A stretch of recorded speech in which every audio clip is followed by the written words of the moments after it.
Bonjour, je suis Laura Maria Elias, étudiante en deuxième année de lettres françaises à l'ESJ à Beyrouth.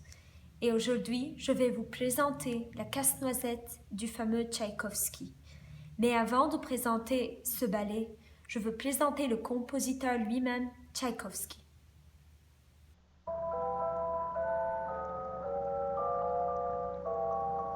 Piotr Ilyich Tchaïkovski. Et qui ne connaît pas ce fameux compositeur russe qui a marqué le monde par ses ballets et ses symphonies? Tchaïkovski est né en 1840. C'était un enfant prodige comme Mozart et d'autres musiciens. À 4 ans, il a composé sa première chanson et à 6 ans, il a appris à parler le français et l'allemand. Et ces deux cultures vont influencer plus tard ses œuvres.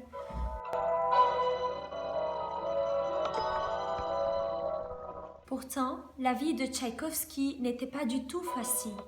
Il a vécu de très douloureuses expériences. L'une d'entre elles, c'était quand sa mère l'a abandonné dans un pensionnat. Et comme il est attaché à sa mère, il était très marqué par ce souvenir. Un autre souvenir désagréable était quand il a contaminé le fils de son tuteur lorsque lui-même il était atteint par une épidémie. Dès lors, il s'est accusé comme criminel.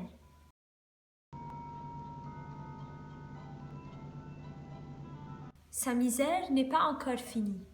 Son mariage avec son étudiante est un souvenir très douloureux parce qu'au fond, Tchaïkovski était homosexuel et il ne pouvait pas l'avouer. Il a essayé de se suicider.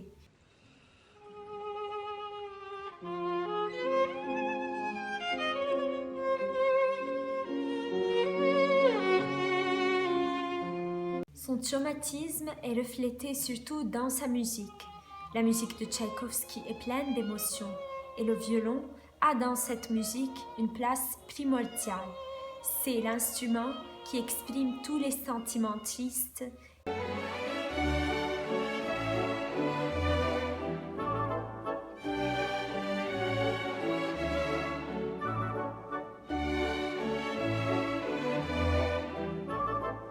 Les contributions de Tchaïkovski dans le monde de la musique ne passent pas inaperçues. Tchaïkovski a composé des concertos, des opéras, des symphonies, mais certainement des ballets. Avec le chorégraphe Marius Petipa, il a placé le ballet sur un haut piédestal dans le monde de la musique. Ce genre n'est plus un genre musicalement mineur, mais Tchaïkovski a ajouté des symphonies et avec les danses de Petipa, le ballet est certainement un genre très évolué. De ces ballets, on cite Le Lac des Cygnes, La Belle au bois dormant et Casse-Noisette.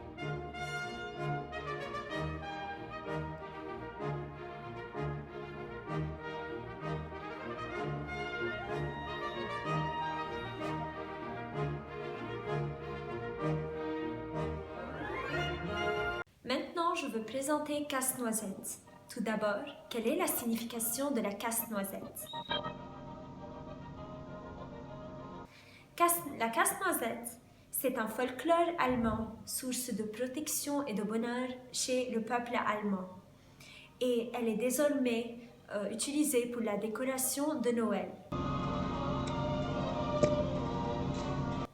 Le ballet Casse-Noisette est inspiré du conte de Hoffmann, Casse-Noisette et le roi des souris, mais Tchaïkovski a adapté la version d'Alexandre Dumas. L'histoire se déroule la veille de Noël. La famille Silberhaus invite ses amis chez elle. Drosselbert, le parrain des enfants de M. Silberhaus, apporte des cadeaux et les distribue à tous les enfants. Mais Clara ne reçoit pas son cadeau, alors le parrain lui donne le casse-noisette. Et c'est ainsi que l'histoire commence après minuit, quand les jouets s'éveillent. Casse-Noisette a été créé en 1892 et représenté pour la première fois sur le théâtre Mariinsky à Saint-Pétersbourg. Tchaïkovski a composé cette musique suite à la demande de Vsevolozhsky, le librettiste de l'opéra. Et comme Marius Petipa était malade, La chorégraphie a été composée par son assistant Lev Ivanov.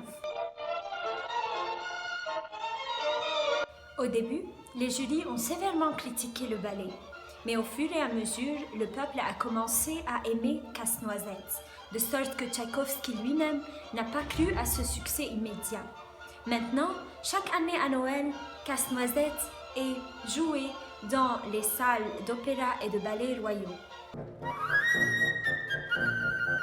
Maintenant, on va introduire l'orchestre de Casse-Noisette.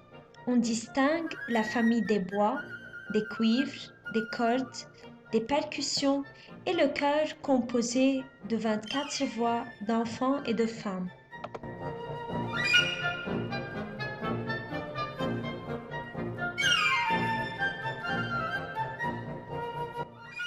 Dans la famille des bois, on peut distinguer des flûtes, des piccolos, des hautbois, des clarinettes, des bassons et un cor anglais.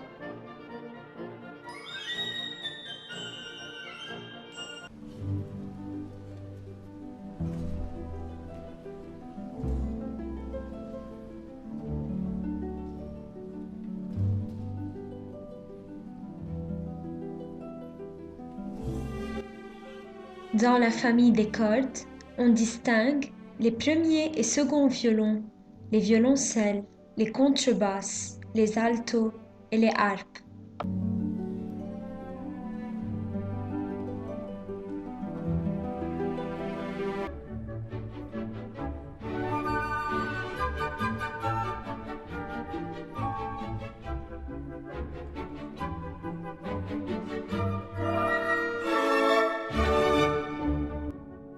Dans la famille des cuivres, on distingue des trompettes, des trombones, un tuba et des cors. Et dans les percussions, on distingue un tam-tam, un tambourin, des timbales et des cymbales, et aussi un célesta que Tchaïkovski utilise pour la première fois, surtout dans la danse de la fée draguée.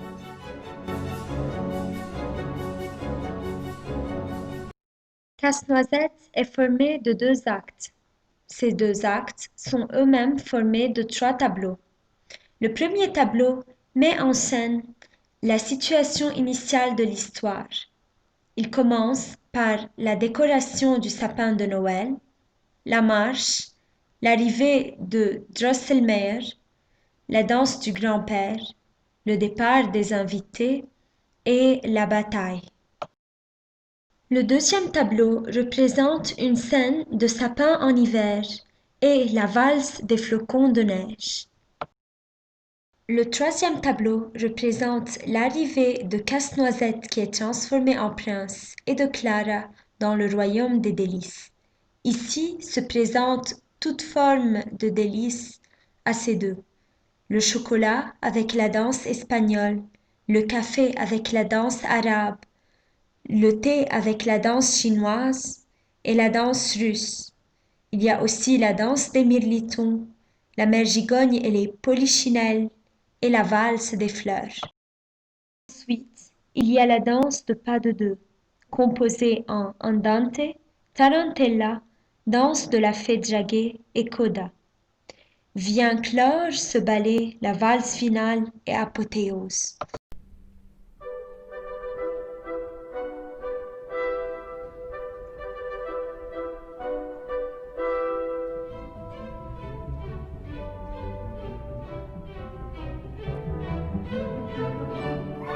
Maintenant, on va analyser une danse de Casse-Noisette, la marche de soldats de plomb. Dans cette marche, la musique a une pulsation de mesure de 4. Le rythme comporte des coups intermittents. Il est saccadé. Et l'articulation est jouée en forme de staccato, vu que c'est une marche.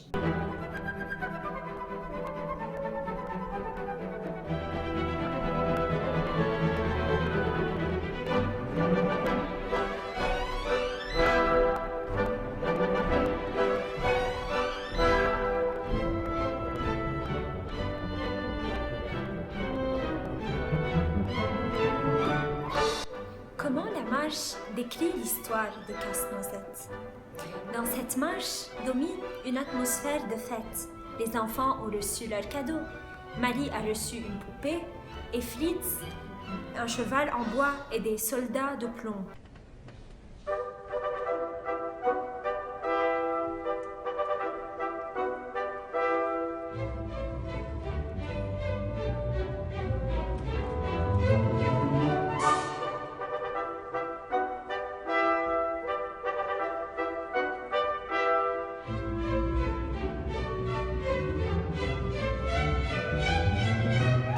Ici, deux motifs se jouent, d'où la forme binaire. On a le motif A, joué par les bois, et qui représente parfaitement les pas des soldats et la marche militaire. Et le motif B, joué par les cordes, il est plus doux et représente les pas de la danse douce de Marie, ravie de recevoir une poupée. Et ainsi, on a une atmosphère de fête.